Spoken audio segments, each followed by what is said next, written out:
Moses, there were more than 10 commandments. Moses just took 42. The negative confessions. Now, Moses isn't supposed to have been born until 1349 BC. The Africans were already in the 18th dynastic period. Akhenaten, who died before Moses was born, and Imhotep, who died more than 2,000 years before the birth of Moses, and others at the Grand Lodge of Mem had 42 laws called now the negative confession, one for each nome. They go like this: I have not killed man nor woman. I have not spoken ill of the gods. Moses is supposed to be born in Egypt, they said, at a place called Sukkot. Already, it says that Moses got the 10 commandments of Mount Sinai. Mount Sinai is still in Africa, right? The Sinai Peninsula is a part of Egypt.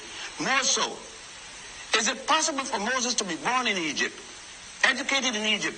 At age 85, he's still in Egypt, and he did not learn the negative confessions. Is it possible for you to go to school, born in the United States, go to kindergarten, elementary, junior high school, and college, and never heard of the United States Constitution? Then it would have been impossible for Moses, when everybody had to read the negative confession 5 times a day, for Moses not to have seen those 42 laws and extracted 10 of them, leave 32 more. Now, if you could go to the temple of Setai-1 at Abydos, to go to the tomb of Ramesses VI at the Valley of the Kings, go to the temple of Edfu, where you would, by the way, see the story of an immaculate conception and a virgin birth 4,100 years before the Mary and Jesus story.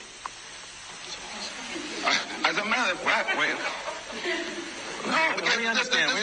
Let me just put it in the form of a question then. I mean, I don't want to stop this, because we're here for information.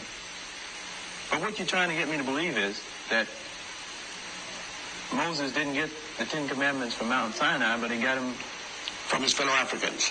Moses was the high priest in Egypt, a high priest of the Egyptians in Egypt. Then what was he teaching?